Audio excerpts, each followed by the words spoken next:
Salut tout le monde, c'est Dame Nao. Aujourd'hui, petite vidéo, j'espère, pour vous expliquer pourquoi je suis au CNED. On me le demande assez souvent. Pour ceux qui ne savent pas ce que c'est, le CNED c'est l'école par correspondance, donc je fais mes cours sur internet. Je suis légalement à l'école, mais à distance, donc je suis pas dans un lycée normal. Vous pouvez rechercher sur internet ce que c'est, vous trouverez les informations. Maintenant, pourquoi je suis au CNED? Parce que c'est la chose qu'on me demande toujours quand je dis que je suis au CNED. Après la question, mais c'est quoi le CNED? Pourquoi je suis au CNED? Tout simplement à cause d'une phobie scolaire. Je sais que j'avais déjà fait une vidéo il y a très longtemps quand j'avais les cheveux rose bonbon sur ma phobie scolaire. Mais maintenant que j'ai un peu plus de distance, que les choses ont évolué un peu, je peux en expliquer plus. Il faut savoir que du plus loin que je me souvienne, ma première crise d'angoisse date de quand j'étais au CM1.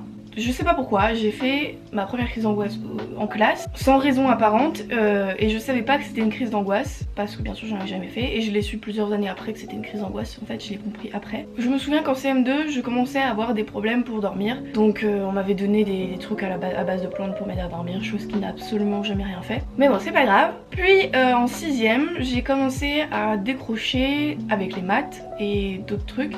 Je faisais pas grand chose, j'étais assez dissipée. Il y avait eu toute une semaine où je suis pas allée à l'école parce que j'avais eu des embrouilles avec mes copines et que ça m'avait rendu extrêmement mal. Je pleurais énormément dans mes souvenirs et voilà, je voulais pas aller à l'école et j'y suis pas allée pendant une semaine. Donc du coup mes parents m'ont fait changer de collège. Je suis allée en collège privé qui était genre à une demi-heure de chez moi ou plus. Du coup je devais prendre le train parce que j'habitais dans un village et il fallait que j'aille dans la ville d'à côté. Ça s'est mal passé aussi.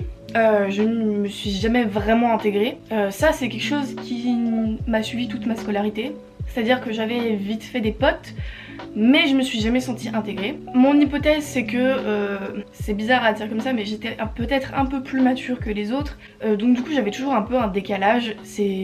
Même en CM2 mes professeurs me disaient que j'étais plus mature que mon âge.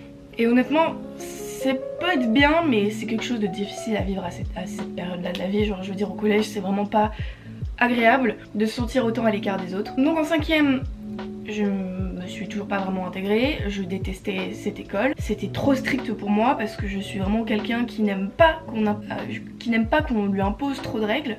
Et j'avais une professeure de maths qui était mais une grosse connasse, ce qui faisait que je faisais en sorte de tout le temps louper l'école. Je faisais exprès de louper mon train, je me réveillais pas, enfin voilà. J'ai fait vivre la misère à ma mère de la 6ème jusqu'à aujourd'hui avec l'école.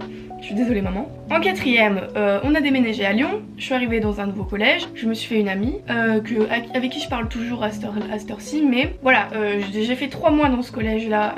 3 mois à la fin de ma 5ème, puis la 4ème là-bas en fait. Mais en 4ème, j'étais pas dans la même classe qu'elle. Donc du coup, je n'avais pas vraiment d'amis en 4ème, si je me souviens bien. Après, pour être honnête, toute la période de mon collège est assez floue. J'ai pas vraiment de vrais bons souvenirs de ma période du collège. Enfin bref.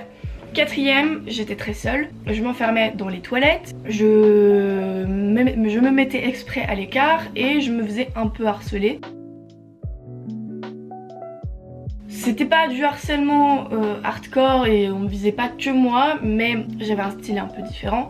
J'étais un peu en mode emo machin, veste Pikachu et tout ça, donc du coup je m'en prenais dans la gueule. Et quand t'as 14 ans et que t'es un peu une victime et que tu te sens déjà à l'écart avec les autres, se faire harceler c'est encore plus difficile à vivre. Donc j'ai fait une dépression. Je n'allais plus à l'école, on m'avait fait un emploi du temps aménagé pour finir l'année, le temps que j'aille au CNED. Donc j'ai fait ma 3ème au CNED, j'ai passé mon brevet au CNED, je l'ai eu.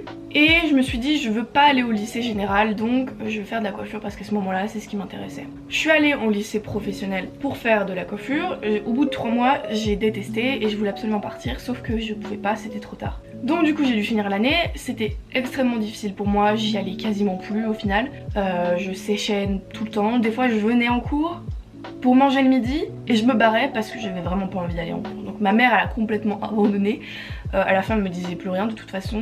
Du coup j'ai arrêté la coiffure, je suis retournée en seconde générale, donc j'ai perdu un an, j'ai pas redoublé, j'ai perdu un an parce que je me suis réorientée. Donc je suis arrivée dans ce lycée là et j'étais vraiment pas en mode je veux des amis, je voulais absolument pas avoir d'amis là-bas. Donc je suis arrivée, j'ai créé aucun lien avec personne. Je parlais vite fait avec les gens de ma classe, mais ça allait pas plus loin que ça. Du coup, tout toute l'année j'ai été toute seule, par choix. En soi je le vivais absolument pas mal parce que tous mes amis étaient à l'extérieur du lycée. Donc en soi j'étais seule que au lycée. Ce qui était chiant c'est que quand il y avait des pauses de 1 ou 2 heures, je me faisais chier toute seule. Mais voilà, en soi ça me dérangeait pas d'être seule parce que c'était un choix. En plus j'avais des gens 1 an plus jeunes que moi dans ma classe. Et quand de base les gens qui ont déjà ton âge, tu sens qu'il y a un écart, quand il y a encore 1 an d'écart, je vous laisse même pas imaginer comment j'avais l'impression qu'on avait rien à se dire. C'était vraiment pas des personnes méchantes par contre, j'ai vraiment rien à dire par rapport à ça. J'ai été seule toute l'année mais personne m'a fait chier. Les gens de ma classe étaient tous très gentils avec moi. Juste moi je voulais pas me faire amie avec eux parce que j'avais pas envie de me faire amie avec eux. Et c'était pas contre eux, c'était parce que voilà, je me sentais pas de me faire amie avec eux. Je me suis dit je vais aller au lycée pour passer mon bac, comme ça vu que je sais pas vraiment quoi faire, comme ça j'ai une porte d'ouverture. Sauf que au bout de 2 mois j'en pouvais déjà plus. Je suis retombée en dépression et je voulais plus aller en cours. C'était extrêmement difficile pour moi, donc cette année là a été extrêmement dure, sachant que le proviseur avait un problème avec moi parce que voilà, j'étais la seule sur mes 500 élèves à avoir un problème avec l'école. Donc vous voyez, quand tu es le seul à avoir un problème, on te le fait remarquer. Donc moi il voulait absolument me virer, mais en même temps quand je parlais du CNED il me disait ah non non non le CNED machin, tu vas pas y arriver blablabla. Ils ont essayé de convaincre ma mère. Donc au final moi le seul truc qu'il me fallait c'était avoir un avis de passage pour pouvoir aller au CNED. J'avais énormément d'absence, je devais avoir plus de 160 heures d'absence parce que quand j'allais en cours j'y allais un peu le matin, un peu l'après-midi, des fois pas du tout pendant une semaine. Enfin voilà, c'était n'importe quoi. Ma mère ne me disait rien non plus parce que bah voilà, elle était fatiguée de se battre avec moi. Elle savait très bien que c'était difficile pour moi, elle savait très bien les efforts que j'avais fournis. Quand j'arrivais à y aller une semaine d'affilée, ma mère elle était là pour moi pour me féliciter. D'ailleurs ma mère a toujours été là pour me soutenir. Je sais que ça a été très difficile pour elle, elle a cherché énormément de solutions pour moi par rapport à l'école et c'est grâce à elle que je suis au CNED.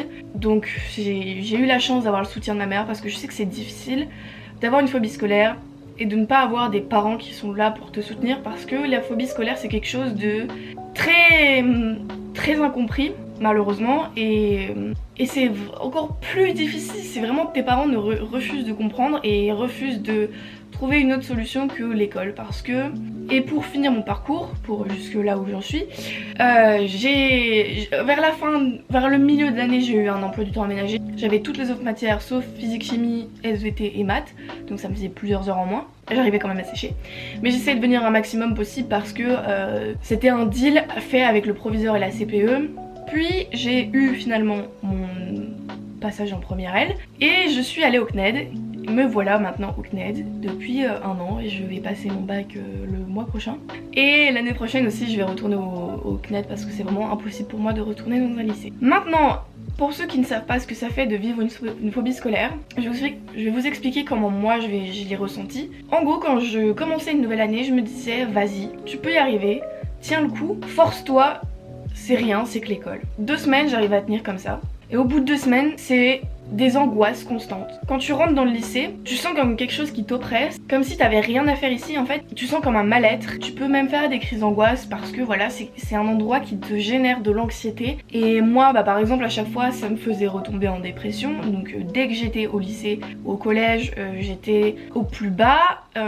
C'était trop dur pour moi à supporter. Voilà, moi c'était ça mes gros symptômes, c'était des crises d'angoisse et dépression, anxiété, etc. Ça peut varier pour certaines personnes, voilà, mais moi c'était comme ça que c'était. Clairement c'était pas vivable. J'ai toujours énormément d'anxiété, mais ma dépression va beaucoup mieux. Dès que je ne suis plus à l'école, ma dépression va beaucoup mieux. Même si j'ai toujours des hauts et des bas depuis plusieurs années, c'est plus...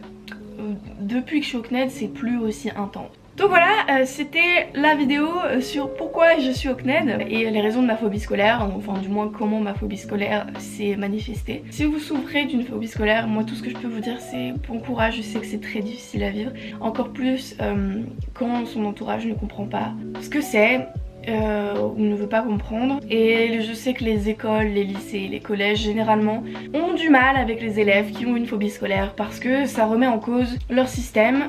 Et je sais qu'on risque de vous traiter comme si vous étiez un flemmard, mais ne les écoutez pas, vous valez bien mieux que ce qu'ils vous disent. Vous pourrez vous en sortir, je pense que vous êtes capable de finir votre scolarité en ayant une phobie scolaire. Vous pouvez trouver toujours des alternatives. N'hésitez pas à trouver le soutien d'infirmières scolaires ou des choses comme ça. Peut-être que vous tomberez sur une bonne infirmière scolaire, une bonne CPE comme celle que j'ai eue l'année dernière qui a été très compréhensive avec moi et qui m'a énormément soutenue comparé à certains profs et à mon proviseur, etc. J'ai aussi eu l'aide d'une super psychothérapeute que je vois toujours depuis 1 an et demi. Donc ça aussi c'est très important d'avoir un bon suivi psychologique. N'hésitez pas à changer de psy, de psychiatre, de psychologue, de psychothérapeute, de machin.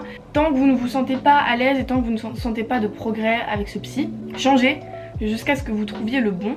Parce que c'est très important. Si vous n'êtes pas à l'aise avec votre psy et que vous sentez qu'il n'y a aucune amélioration, que ça ne vous aide pas, changez, c'est vraiment important. Voilà, je sais que ça a été brouillon, mes vidéos sont toujours brouillons, mais j'espère que ça a pu éclaircir certains points pour certaines personnes qui ne connaîtraient pas par exemple la phobie scolaire ou qui ne connaîtraient pas le CNED. Je compte refaire des vidéos sur le CNED, donc si vous avez des questions par rapport au CNED, posez-les moi comme toujours. Je remettrai quand même un post sur Instagram pour que vous puissiez poser des questions et ce sera dans une prochaine vidéo si ça vous intéresse. Je sais que généralement ça intéresse le CNED. Donc je vous fais des gros bisous et à très bientôt. Bye bye.